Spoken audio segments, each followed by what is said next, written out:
For London's 4 million bus passengers, the Citizens' Charter will mean the biggest shake-up in services for 60 years.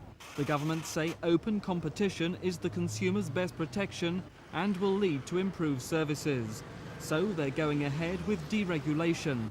That's when any number of firms are allowed to compete with each other on the same route.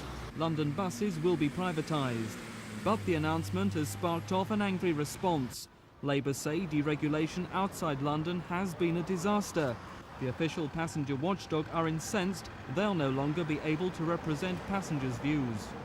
The government seems to have ignored our representations, and worst of all, they've decided that in future there should be no consumer representation for bus users at all, that the market will rule completely.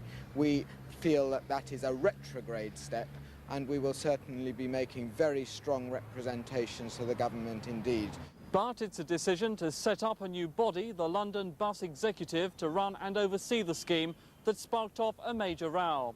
London Transport will no longer have responsibility for any bus services in London. We shall fight hard to make it quite clear that unless some alternative body has the same degree of expertise, experience and facilities, then it would be best left with London Transport. They're putting in place a system that has failed everywhere else in Britain, that has actually led to a decrease in the numbers of people taking bus services.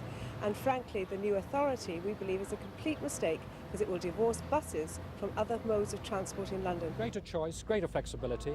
I hope more people will use the bus. I hope it will be brighter, more attractive, run at different times of the day and weekend, different services, as has happened outside London. The more people using the buses, the less congested the streets. I understand the government want to introduce deregulation in 1994.